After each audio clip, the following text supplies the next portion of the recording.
చిన్న ప్రార్థన చేసుకుని వాగ్దానం చేద్దాం. పరలోకమందున మా కన్న తండ్రి, మీ యొక్క పరిశుద్ధమైన పాదాలకు నమస్కారం తెలియజేస్తూ ఉన్నాం. మరొక దినాన్ని మాకు అనుగ్రహించినందుకు స్తోత్రాలు. నీ దయచేత నీ కృప చేత కాపాడుతున్న దేవా నేను స్తుతిస్తూ ఉన్నాం. నీ పక్షాన నీవు నిలబెట్టుకున్న నీ దాసునైన నేను అల్పజ్ఞుడను, పాపిని, నిష్ప్రయోజకుడను. కేవలం నీ ప్రేమ చేత నీ కృప చేత నీవు కాపాడుతూ ఉన్నావు. అభ్యంతరపరచొచ్చే సాతాను దురాత్మచక శక్తులను దూరపరిచి నీ కొరకు ఉన్నతంగా మేము వాక్యం నేర్చుకున్నట్లుగా వినగల చెవులను, గ్రహించగల మనస్సును దయచేయమని ప్రభువైన యేసుక్రీస్తు పేరిట ఈ ప్రార్థన మీకు సమర్పిస్తున్నాము తండ్రి. ఆమేన్. ప్రియమైన దేవుని పిల్లరా, ఈరోజు ఒక పాఠాన్ని మనం నేర్చుకుందాం. అదేంటంటే మత్తయి సువార్త 12వ అధ్యాయము 36వ వచనంలో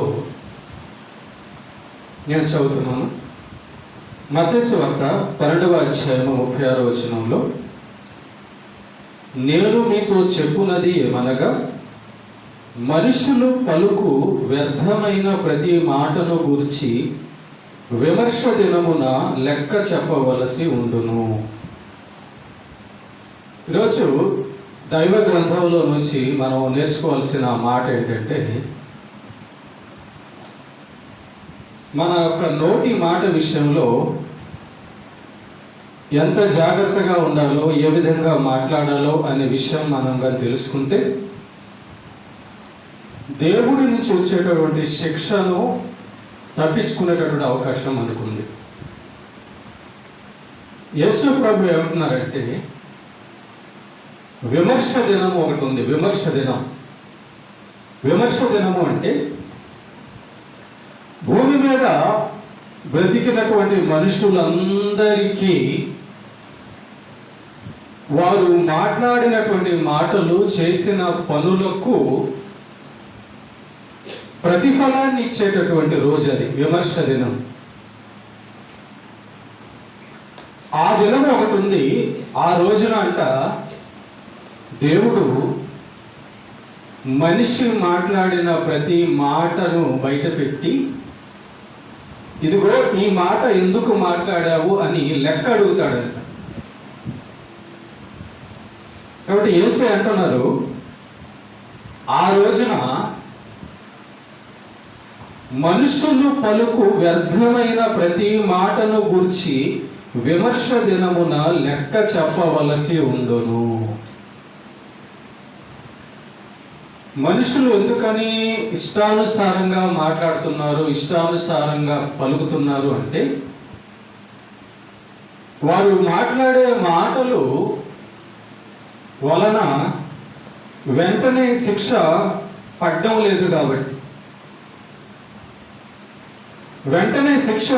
లేదు కాబట్టి, నేను మాట్లాడిన ఈ మాట వలన నాకేం ఇబ్బంది లేదు అనుకుంటూ ముందుకెళ్తూ ఉన్నారు. కానీ దేవుడు ఏమంటున్నాడంటే, ఒక రోజు టైం ఉంది. విమర్శ దినము, తీర్పు దినం ఒకటి ఉంది. ఆ తీర్పు దినమున ఈ మాటలన్నీ రాయబడ్డాయి. మనుషులు మాట్లాడిన మాటలన్నీ, ఆలోచనలన్నీ, పనులన్నీ రాయబడ్డాయి, గ్రంథస్థం చేయబడ్డాయి. కాబట్టి ఆ రోజున మనం మాట్లాడిన మాటలు మొత్తం కూడా దేవుడు తన గ్రంథంలో రాసుకొని ఉన్నాడు. ఆ మాటలన్నీ మన ముందుకు తీసుకొచ్చి అప్పుడు లెక్క అడుగుతాడు. ఇదిగో ఈ మాట నువ్వెందుకు పలికావు అంటాడు. మనుషులు చాలా సింపుల్గా తీసుకుంటున్నారు మాట విషయంలో. మాట అనేది మనిషి జీవితాన్ని ఎంత ప్రభావం చేస్తుందో, మనిషి జీవితంలో ఎలాంటి పరిస్థితులు తీసుకొస్తుందో మీకు చెప్తాను జాగ్రత్తగా. ఒక మాట అంటే మనిషికి కోపం వస్తుంది, ఒక మాట అంటే మనిషికి సంతోషం కలుగుతుంది, ఒక మాట అంటే మనిషికి ధైర్యం, ఆదరణ కలుగుతుంది. చూడండి, మాటే డాక్టర్ గారి దగ్గరికి వెళ్ళినప్పుడు రోగి, నీకేం జబ్బు లేదయ్యా, నీకు అంతా బాగుంది అనే మాట అన్నాడు అనుకో, ధైర్యం వచ్చేస్తుంది.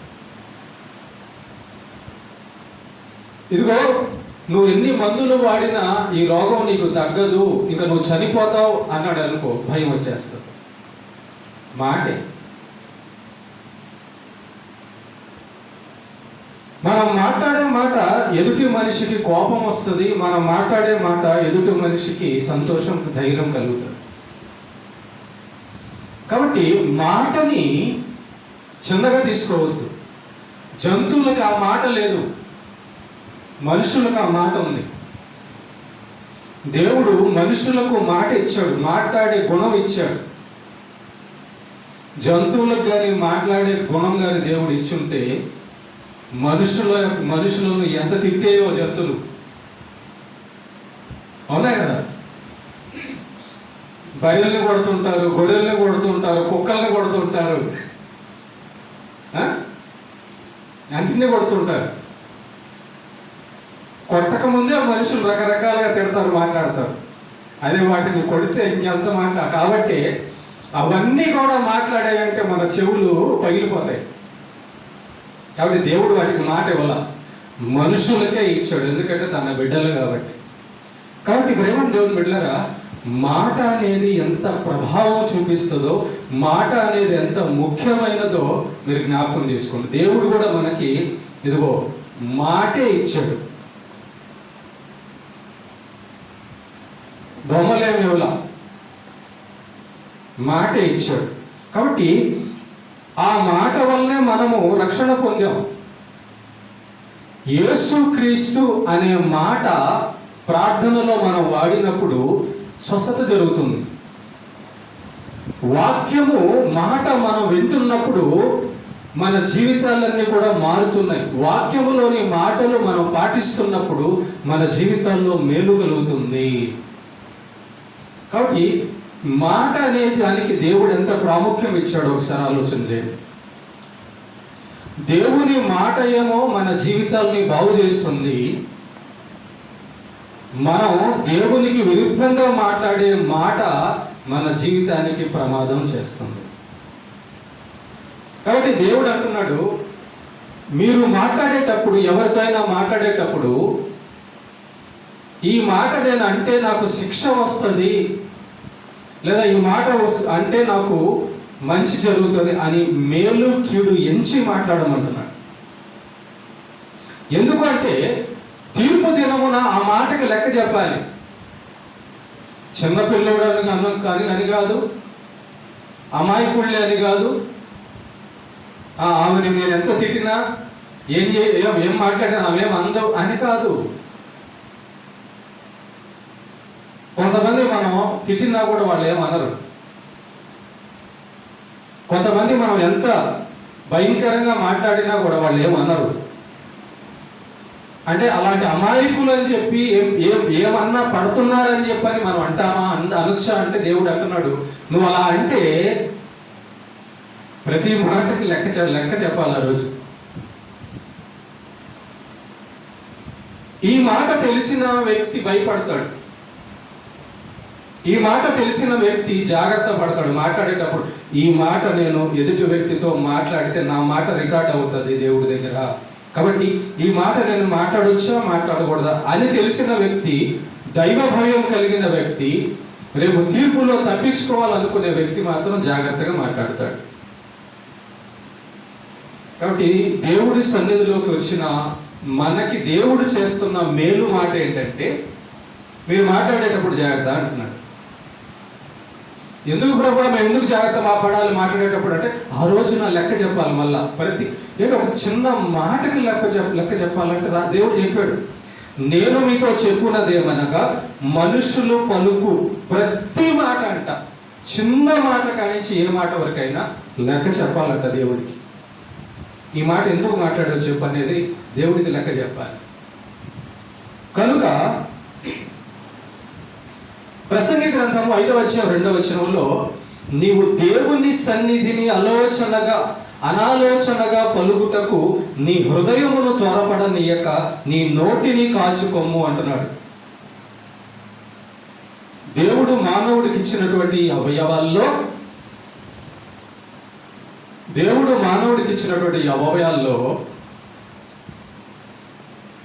సక్రమంగా వాడుకుంటే బాగుంటుంది, అక్రమంగా వాడుకుంటే మనకు ప్రమాదం వస్తుంది. కాబట్టి దేవుడు మనకేమేమి ఇచ్చాడంటే చెవులు ఇచ్చాడు, కన్ను ఇచ్చాడు, నోరు ఇచ్చాడు, కాళ్ళు చేతులు ఇచ్చాడు, హృదయం ఇచ్చాడు. ప్రసంగి గ్రంథం 5వ వచనం 2వ వచనం దేవుడు ఏమంటున్నాడంటే నీ నోటిని కాచుకోము, నీ నోటిని కాచుకో అంటున్నాడు. మన నోటిని కాచుకోవాల్సింది అవతల కాదు, మనమే. కొంతమంది అంటుంటారు, చూడండి ఆమె ఎలాగ అంటుందో, నేను ఎందుకు కాముగా ఉండాలి అంటారు. మన నోరు అవతల వాళ్ళ కంట్రోల్లో ఉంటుందా, మన కంట్రోల్లో ఉంటుందమ్మా? ఎవరి కంట్రోల్లో ఉంటుంది? మన నోరు మన దగ్గర ఉందా, అవతల వాళ్ళ దగ్గర ఉందా? మన దగ్గరే ఉంటుంది కదా. కాబట్టి మన దగ్గర ఉన్న నోటిని మనం కంట్రోల్ చేసుకోవాలి, మన దగ్గర ఉన్న కంటిని మనం చేసుకోవాలి, మన దగ్గర ఉన్న చెవులను మనం చేసుకోవాలి. దేవుడు మనకిచ్చిన అవయవాల్లో కాచుకో అనే మాట అంటున్నాడు. మిగతా వాటి విషయం తర్వాత చూద్దాం. ఈరోజు అయితే మాట విషయం మనం ఆలోచన చేద్దాం. మాట, ఎందుకంటే ఈ మాట అనేది చాలా ప్రభావం చూపిస్తుంది. ఈ మాట వలన ఫలితం వస్తుందంట, ఫలం వస్తుందంట. సామెతల గ్రంథం 18వ అధ్యాయం 20వ వచనంలో నోటి ఫలము చేత మనుష్యుడు మేలు అనుభవిస్తాడంట, నోటి ఫలము చేత మనుష్యుడు కీడు అనుభవిస్తాడంట. చూసారా? అంటే దేవుడు భూమి మీద మనుషులు మాట్లాడే మాట వలన ఆశీర్వాదం తెస్తాడు, మనుషుడు మాట్లాడే చెడ్డ మాట వలన, కీడు మాట వలన, అపాయం కలిగించే మాట వలన, ఎగతాళి చేసే మాట వలన కీడు కూడా వస్తుంది. నోరుంది కదా అని చెప్పి ఎట్లా అంటే అట్లా నోటిని వాడడానికి దేవుడు అనుమతి ఇవ్వాల. నోరు ఆయన ఇచ్చాడు, మాట ఆయన ఇచ్చాడు. కాబట్టి నీవు దేవుని సన్నిధిని అనాలోచనగా పలుకుటకు నీ హృదయమును త్వరపడలేకము. జాగ్రత్త. మాట ఎక్కడి నుంచి వస్తుంది? హృదయములో నుంచి వస్తుంది. తెలుసా? హృదయములో మనం ఏమనుకుంటామో, హృదయములో ఎలాంటి మాటలు మనం ముద్రించామో అవే బయటకు వస్తాయి. అదేలాగా పాస్టర్ గారు, హృదయం లోపల ఎక్కడ ఉంటుంది? గొంతులో కదా ఉంటుంది మాట అని మీరు అంటారా? నేను చెప్తానండి. మనం మెమరీ పెడతాం కదా, పాటలు పెట్టడానికి మెమరీ పెడతాం కదా. ఆ మెమరీ లోపల పాటలు ఉంటాయి, లేదా దేవుని వాక్యాలు ఉంటాయి. దాంట్లో రికార్డ్ అయిన మాటలే మనకు బయట వస్తుంటాయి. అవునా? కాబట్టి ప్రతి మనిషికి హృదయం అనేది ఉంది. ప్రతి ఆలోచన, ప్రతి మాట హృదయం లోపలికి వెళ్ళి రికార్డ్ అవుతుంది. మనం ఏదైనా ఒకటి చెప్పంగానే పిల్లలు చూడండి దాన్ని మళ్ళా చెప్తారు. కారణం ఏంటంటే మనం చెప్పిన మాట వాళ్ళ హృదయాల లోపలికి వెళ్ళిపోతుంది, రికార్డ్ అయిపోతుంది. మనం ఎవరైనా ఒక మాట అంటే దాన్ని సంవత్సరాలైనా గుర్తు పెట్టుకుంటాం. కారణం ఏంటంటే హృదయం లోపల అది రికార్డ్ అయిపోతుంది. కాబట్టి దేవుడు ఏమంటున్నాడంటే నీవు మందిరంలో ఉన్నప్పుడు లేదా ఎక్కడైనా ఉన్నప్పుడు నీ హృదయంలో ఏ మాటలు ఉన్నాయో అవే బయటకు వస్తాయి అంటున్నాడు. మత్తయి సువార్తలో కూడా ఉన్నది. హృదయము నిండి ఉండడం దాన్ని బట్టి నోరు మాట్లాడు. మనకు బూతులు ఉన్నాయనుకో లోపల హృదయంలో, బయటికి బూతులు వస్తాయి. మనలో మంచి మాటలు ఉన్నాయనుకో హృదయంలో, బయటికి మంచి మాటలు వస్తాయి. కాబట్టి మన హృదయములో మనం ఎలాంటి హృదయంగా మనది ఉందో దాన్ని బట్టి మన మాట ఉంటుంది. కొంతమంది అగౌరవంగా మాట్లాడుతుంటారు, మర్యాదగా ఉండరు. ఎలా అంటే అలా ఉంటారు. దాని అర్థం ఏంటి? వాళ్ళ హృదయంలో మర్యాద లేదని అర్థం. కొంతమంది ఎగతాళి చేస్తుంటారు, అపహాస్యం చేస్తుంటారు. దాని అర్థం ఏంటి? వాళ్ళ హృదయము చెడిపోయిన హృదయం అని అర్థం. కాబట్టి దేవుడు ఏమంటున్నాడంటే, నువ్వు మాట్లాడేటప్పుడు నీ హృదయాన్ని చూసుకో ఎలాగుందో. నువ్వు మాట్లాడే మాట, ఈ మాట నేను అనేస్తున్నాను, ఈ మాట నేను అనగలుగుతున్నానని చెప్పి అంటున్నావు, కానీ ఆ మాట ఎలాంటిదో నీ హృదయం కూడా అలాంటిదే అంటున్నాడు దేవుడు. హృదయములో నిండి ఉన్న దాన్ని బట్టి నోరు మాట్లాడుతుంది అంటున్నాడు దేవుడు. కాబట్టి మనము ఎదుటి వారితో మంచి మాట్లాడుతుంటే మన హృదయం మంచిగా ఉందని అర్థం. మనం ఎదుటి వాళ్ళని ఎగతాళిగా మాట్లాడుతుంటే మన హృదయం ఎగతాళి చేసే హృదయం, అపహాస్యం చేసే హృదయం అని అర్థం. మనం ఎదుటి వారి పట్ల కనికరము, జాలి, క్షమాపణ, ప్రేమ, దేవుని వాక్యం మాట్లాడుతుంటే మన హృదయంలో దేవుని మాట, క్షమాపణ అవన్నీ ఉన్నాయని అర్థం. కాబట్టి హృదయము లోపల, మన హృదయము లోపల ఈ మాటలు ఉన్నాయి. మన హృదయం ఎలాంటిదో మన మాట అలాంటిదే. కొంతమంది అంటారు, నువ్వు మాట తప్పవా, తప్పావా, మాట తప్పుతావా, తప్పవా. మనం మాట తప్పడం అంటే మన హృదయం లోపల చెడ్డగొడం అని అర్థం. మన హృదయం మాట తప్పేది మోసకరమైందని అర్థం. మనం మాట తప్పలేదంటే మన హృదయం మంచిది అని అర్థం. మనం అబద్ధం చెప్తున్నామంటే మన హృదయం మోసం చేసేదని అర్థం. అబద్ధం ఎక్కడి నుంచి వస్తుంది? ఇక్కడి నుంచే. కాబట్టి దేవుడు ఏమంటున్నాడు చూడండి, నీ హృదయంలో ఏదైనా ఉంటే అది నోట్లోంచి బయటికి రానివ్వక అంటున్నాడు. నీ హృదయాన్ని పవిత్రమైన మాటలతో, మేలైన మాటలతో, దీవెనకరమైన మాటలతో నింపుకో. నీ హృదయాన్ని అలాగ తయారు చేసుకో. మన హృదయాన్ని మనం ఎలాగ ఉంచుకుంటామో మన మాటలు కూడా అలా బయటకు వస్తాయి.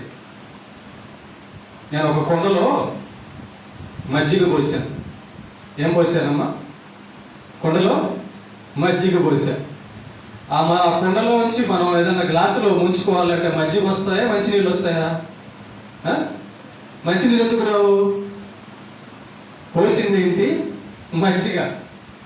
కాబట్టి మనం కుండలో మజ్జిగ పోస్తే మజ్జిగ వస్తుంది, నీళ్లు పోస్తే నీళ్ళే వస్తాయి.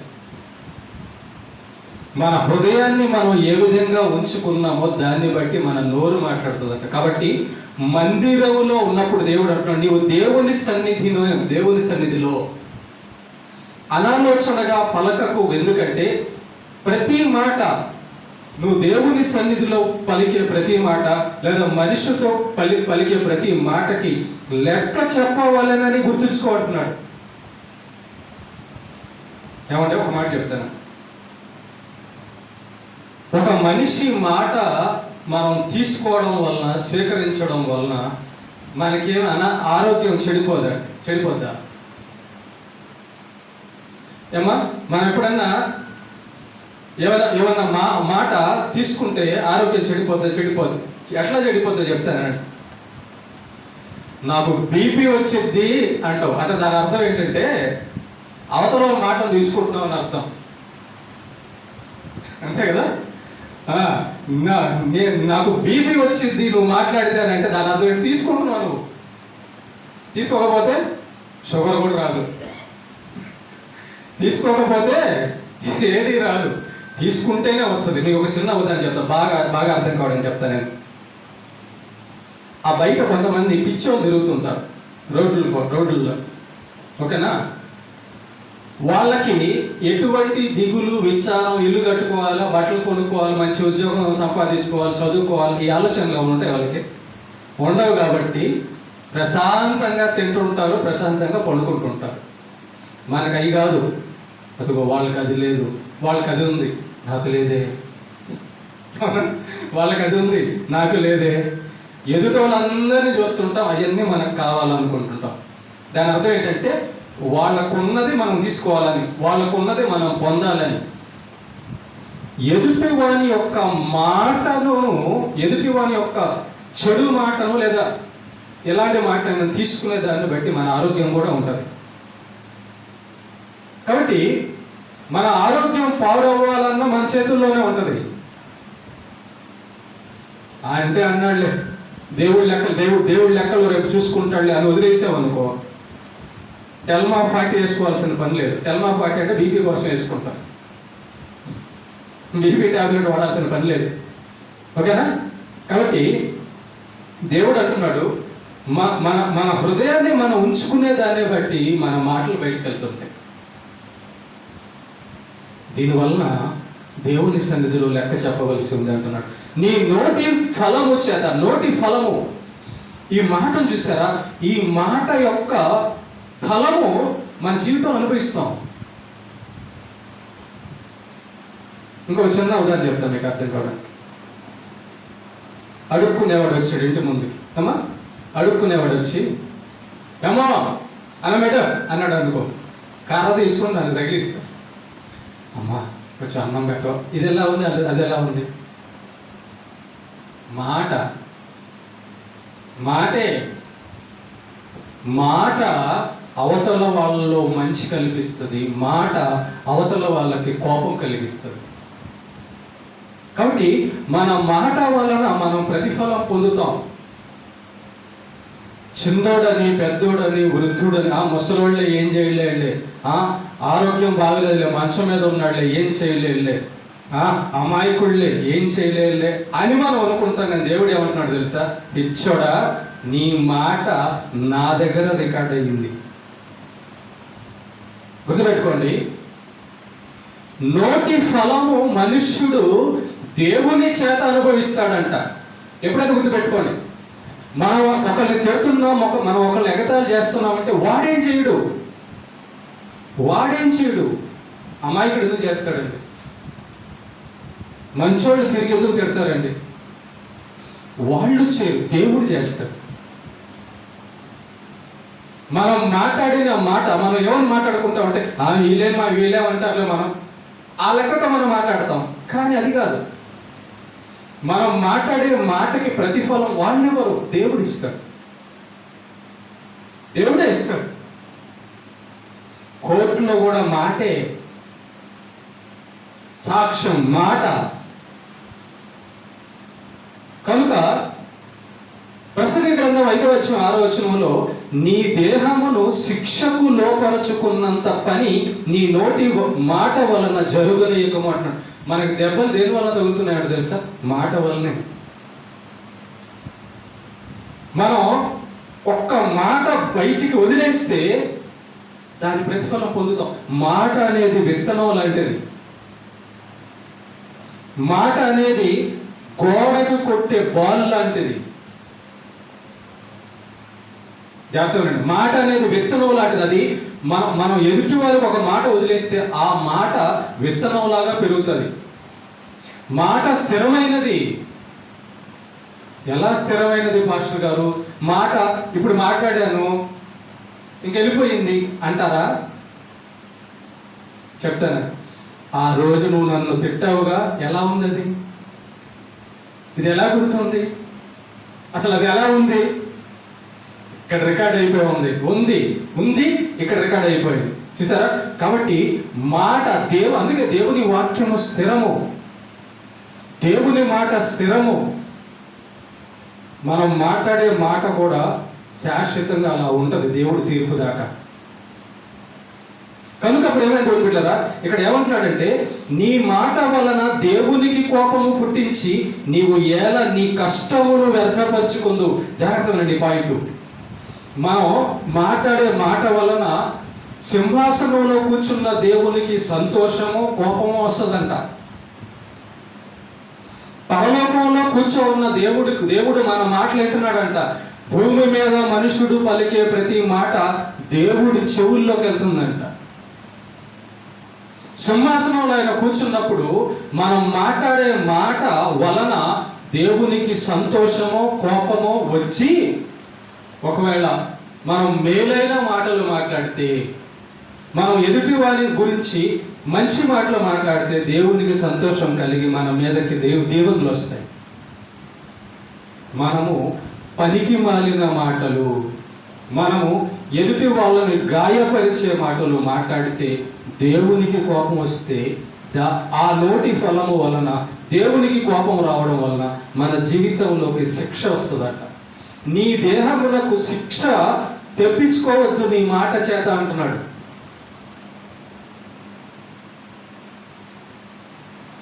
కొన్నిసార్లు మనం అనుకుంటున్నామే, ఎందుకు నేనేం చేయలేదు కదా, ఎందుకు వచ్చిందంటే ఎక్కడన్నా అనేసి ఉన్నావేమో, ఎవరినైనా ఏదైనా అనేసి ఉన్నావేమో. తేలిగ్గా తీసుకుంటాం మనం. మాటని జ్ఞాపకం చేసుకోం, పనిని జ్ఞాపకం చేసుకుంటాం, కానీ మాటను మాత్రం తేలిగ్గా తీసుకుంటాం. ఒకటంటే ఒకటి తగత వేసుకున్నప్పుడు చూడండి, ఈమె ఒకటంటే ఇవి 2 అంటది, ఇవి 2 అంటే ఇవి 4 అంటది. మాట ఏం కాదులే అని తేలిగ్గా. కాబట్టి దేవుడు ఏమని చెప్తున్నాడు ప్రేమని దేవుడు బిడ్డరా, నాలుక అంట అగ్ని అంట. యాకోబు పత్రిక 3వ అధ్యాయం 6వ వచనంలో ఏమంటున్నాడు? ఏమంటే ఒక మాట చెప్తానండి. నిప్పు ఉంది కదా, ఆ నిప్పును కాలితే, నిప్పును తాగితే మనం కొంచెం వేడైద్ది, కాలుతుందేమో, కానీ నీళ్ళ చేత దాన్ని చల్లారి చేయొచ్చు, అవునా?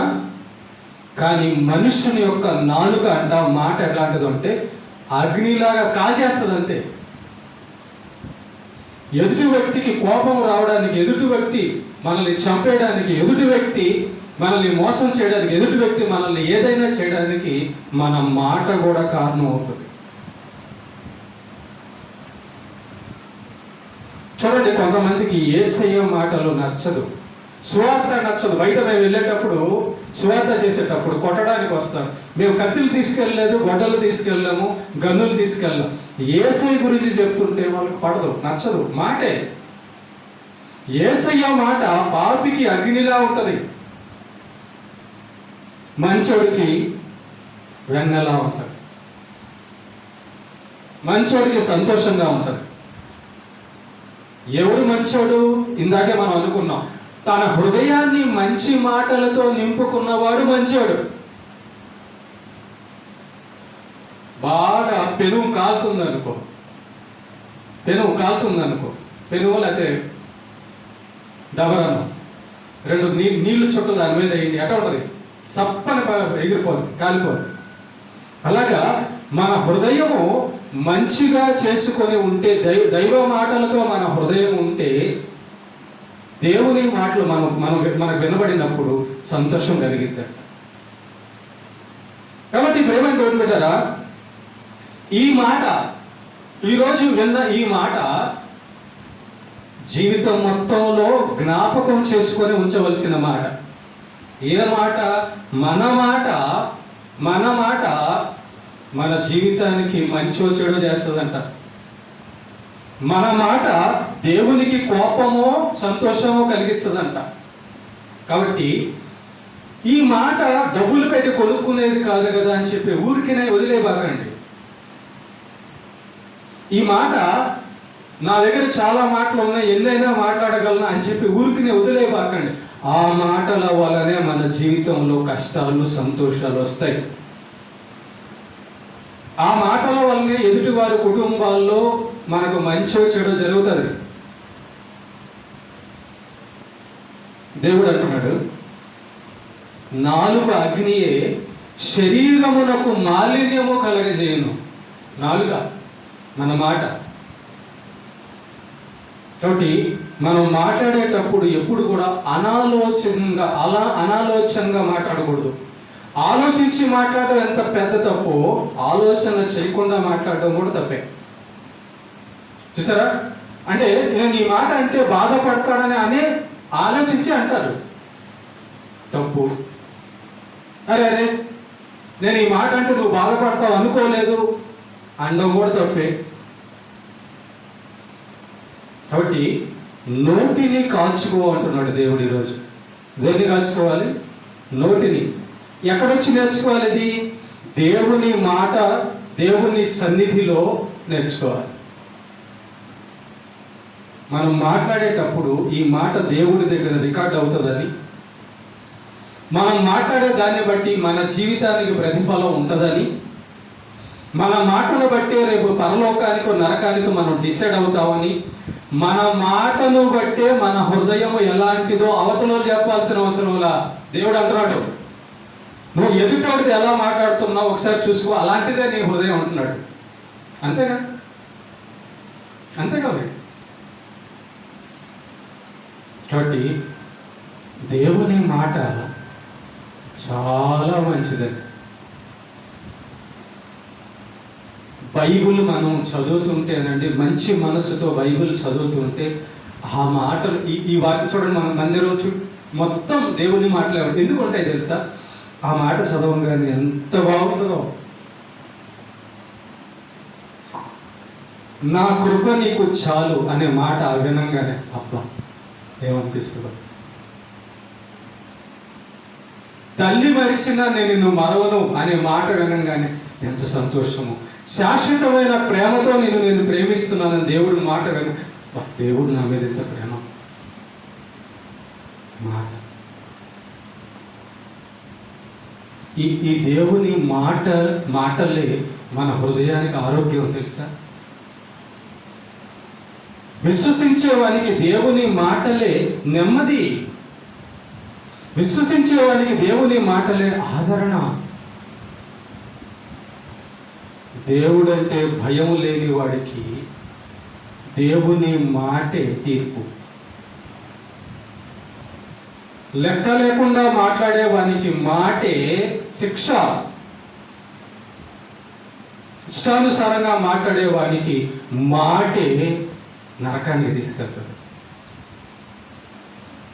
అప్పుడు అంటారేమో కొంతమంది, అయ్యా 2 మాటలే కదని, ఒక్క మాట చాలు. ఆ మాట నువ్వు ఎందుకు అన్నావో తెలుసా? దేవుడు ఏం చెప్తాడు తీర్పులో చేస్తా, నేను కొంచెం ఒక్క మాటే కదా అనింది, ఆ ఒక్క మాటకి నువ్వు నాకు నరకం పంపిస్తావా అని మనం అడిగితే ఆయన ఏం చెప్తాడో తెలుసా? ఆ మాట నీ హృదయములో ఉండడానికి కారణము నీ హృదయం అలాగై ఉంది. సాతాను వచ్చి దేవుడి దగ్గర ఎదురు తిరగడానికి కారణం ఏంటి తెలుసా? సాతాను హృదయం గర్వంతో నిండిపోయింది. నేను దేవుడు సమానము, నేను దేవుని సింహాసనం మీద కూర్చుంటా, దేవదూతలందరూ దేవుని ఎలాగైతే పూజిస్తున్నారో నన్ను కూడా అలా పూజించాలి, దేవుడు నాకంటే తక్కువ. ఇదేంటిది? హృదయం అలా అయిపోయి ఆ మాటలు వచ్చాయి. చూసారా? మన హృదయం ఎలాగా మారిపోతే మన మాటలు కూడా అలా అయిపోతాయి. దేవుని దగ్గర, దేవుని సన్నిధిలో, దేవుడు చేసిన మనిషి ఎదుట చాలా జాగ్రత్తగా మాట్లాడాలి. ప్రార్థన చేసేటప్పుడైనా, పాటలు పాడేటప్పుడైనా, మాట్లాడేటప్పుడైనా ఆ మాటలో దోషములు ఉండకుండా మాట్లాడాలి. ఆ మాటలో చెడు లేకుండా, అబద్ధం లేకుండా మాట్లాడాలి. అందుకే దేవుడు ఆజ్ఞలు ఏమిచ్చాడు? అబద్ధము పలకొద్దు అన్నాడు. అంటే నీ హృదయంని అబద్ధం లేకుండా ఉంచుకో. నీ హృదయమును అబద్ధం లేకుండా ఉంచుకో. అబద్ధం ఉన్న హృదయం ఏం చేస్తుంది? మోసం చేస్తుంది. మోసం చేస్తుందంటే ఆ హృదయం మోసకరమైన హృదయము. ఎంత గొప్ప మాటలో, ఎంత సత్యమైన లోతైన మాటలు చూడండి. మన హృదయం గురించి దేవుడు ఏం చెప్తున్నాడు? మాట ఇచ్చి తప్పుతున్నావు అంటే మోసమైన హృదయం అది, మోసమైన హృదయం అని అర్థం. దాని అర్థం మోసమైన హృదయం అది. అబద్ధం చెబుతుందంటే మోసం, హృదయం మోసం చేసే హృదయం. అంతేకా? సత్యాన్ని మాట్లాడుకోవాలండి. మనం అబద్ధం చెప్తున్నాం అంటే మన హృదయం మోసం చేస్తున్నట్టే, మన హృదయము మోసం ఉన్నట్టే. అబద్ధం అంటే ఏంటి?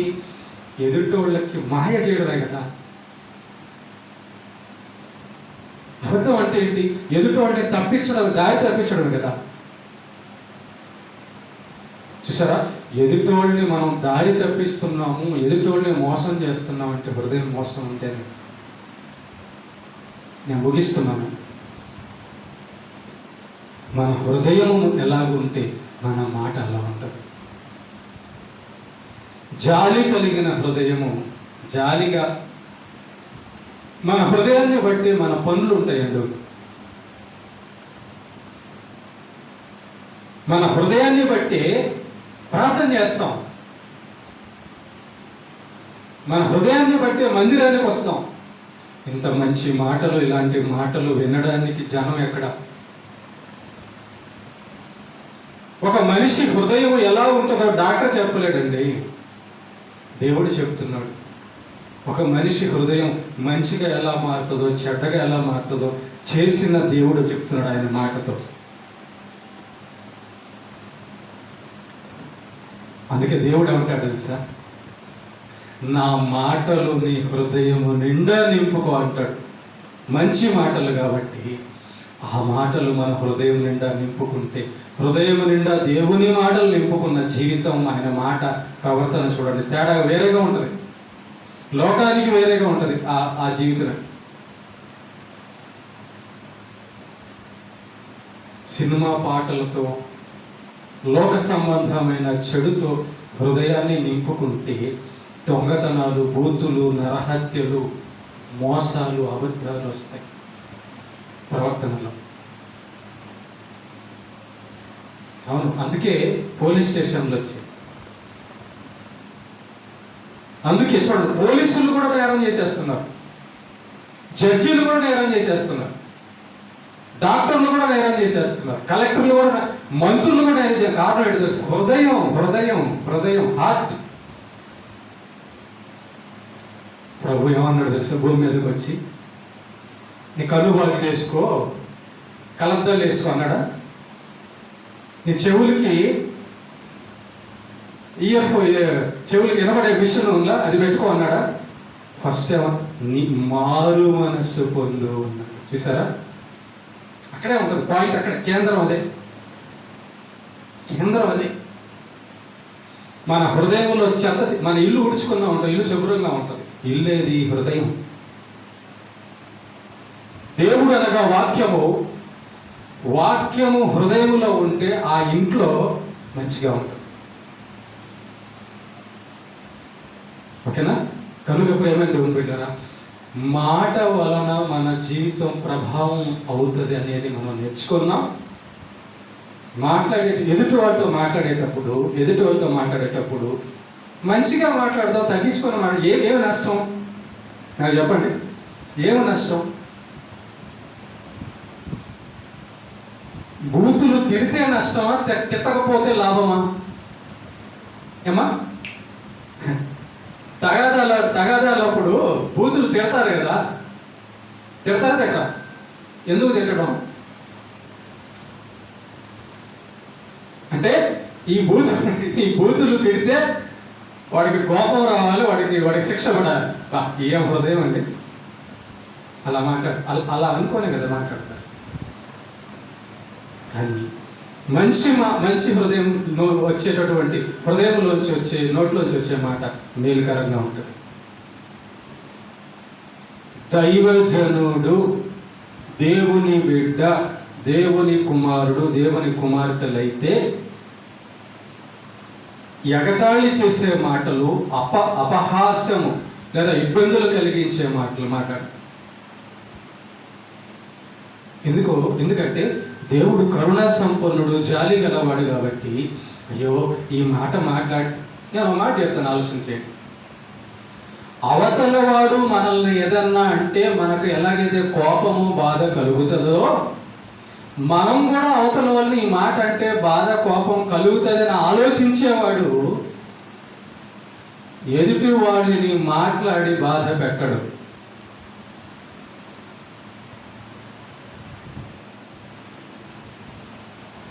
అరే వాళ్ళు నన్ను తిట్టినప్పుడు నాకు బాధ కలుగుతుంది, నేను తిట్టినప్పుడు వాళ్ళు కూడా బాధే కదా. ఇలా ఆలోచించే హృదయము అలా చేయదు. మన హృదయం చెడిపోతేనండి బయటకు అలాంటి మాటలు వస్తాయి.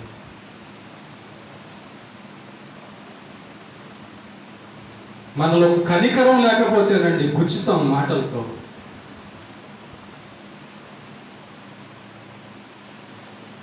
ఎందుకు ఎదుటివాడిని ఇబ్బంది పెట్టే మాట హృదయం మనదై ఉండాలి? ఉండకూడదు. ఎలా ఉండాలో తెలుసా? యేసయ్యను చూశారు చాలామంది, ఈయన నోరు మెదపడం లేదే, ఇంత కొట్టినా తిట్టినా. అక్కడ మారారు చాలామంది తెలుసా? ఈయన మేము ఇంత తిట్టినా కొట్టినా ఏమనలేదు, ఇంకా క్షమించు తండ్రి అంటున్నాడే. ఆయన మాట వలన సిలువలో దొంగ మారాడు. ఆయన మాట వలన ఆయనను సిలువ వేసే అధికారి మారాడు. మాట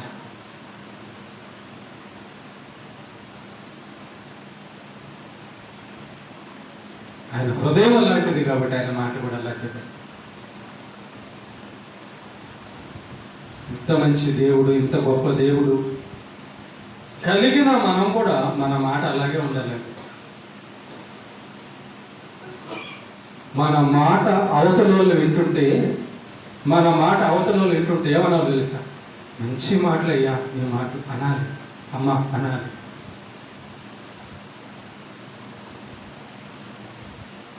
నీ మాటలు వినాలని ఉందయ్యా అనాలి. చెడ్డోడు ఎన్నడు, కనీసం కొంతమంది వినేవాళ్ళు ఉంటారుగా. మన మాట ఎదుటోడికి నచ్చాలంటే మన మాట యేసయ్య మాట అయి ఉండాలి.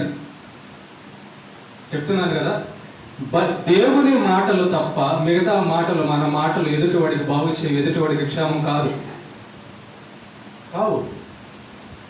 కేవలం దేవుడి మాట మాత్రమే మనకు క్షేమం. ఓకేనా? కనుక మనం మాట్లాడేటప్పుడు 2-3 విషయాలు ఖచ్చితంగా జ్ఞాపకం చేసుకోవాలి. నేను ఈ మాట మాట్లాడితే దేవుడి దగ్గర తీర్పుకు నిలబడాలి. నేను ఈ మాట మాట్లాడితే అతనికి మేలు కలగాలి. నేను ఈ మాట మాట్లాడితే అతనికి సంతోషం కలగాలి అని మాట్లాడాలి.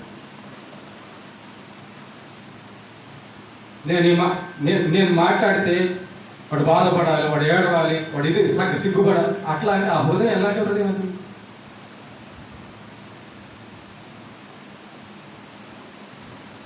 ఒక మాట చెప్తాను, గుర్తిస్తాను. నన్ను ఇంట్లో కుక్క పెంచుకుంటామా కదా, కుక్కలు పెంచుతాం. అది ఏదైనా చేసినప్పుడు దాన్ని కొడతాం. కొడితే అది బయటికి వెళ్ళిపోద్దా? వేరే ఇంట్లోకి వెళ్ళిపోద్దా? వెళ్ళదు. కొట్టాం కదా మరి.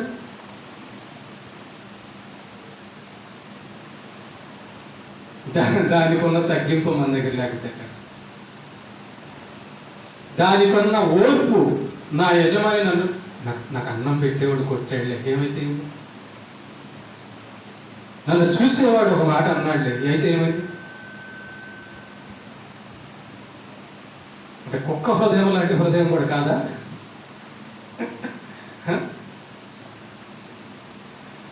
కాబట్టి ఒక జంతువుకి అలాంటి హృదయం ఉంటే పక్కింటికి కూడా వెళ్దండి కుక్క. వెళ్దు. నీ ఇంట్లో పెంచే కుక్కను ఒక దెబ్బ కొట్టు, ఆడ పనుకుంటుందేమో ముందుకు వెళ్ళి, కానీ మళ్ళా నీ దగ్గరికి వస్తుంది కదా. నువ్వు పిలువు, టక్క నన్ను తిట్టావు కదా అంటదా? అందరూ వెంటనే. కారణం ఏంటంటే దాని హృదయంలో పాపం లేదు. దాని హృదయం మంచి హృదయం. చిన్నపిల్లలు కూడా అంతే. చూడండి, చిన్నపిల్లలు, పసిబిడ్డల హృదయం ఎందుకు? దేవుడు పుట్టించినప్పుడు పరిశుద్ధంగా పుట్టించాడు కాబట్టి వాళ్ళని మనం తిట్టినా కొట్టినా, ఈ రోజంతా నేను నీతో మాట్లాడనంటారా? చిన్న బిడ్డలు, హనుకు పాలు తాగే బిడ్డలు ఉన్నారు కదా, వాళ్ళు ఏదైనా మనం అంటాం, నాగరాజు ఒక దెబ్బ కొడతాం, నేను నీకు విడాకులు ఇస్తున్నా, నీతో నేను మాట్లాడిన అంటారా? అందరూ కాసేపు అటు నుండి ఏడిసి మళ్ళీ వచ్చేస్తాం. అది హృదయం. అలాంటి హృదయం దేవుడు కావాలంటున్నాడు మనం. ఓకేనా? కాబట్టి అలాంటి హృదయంతో మనం ఉన్నప్పుడు మన మాట కూడా చాలా బాగుంటుంది. మంచి మాటలు మాట్లాడి ఎదుటి వారికి మేలు చేద్దాం.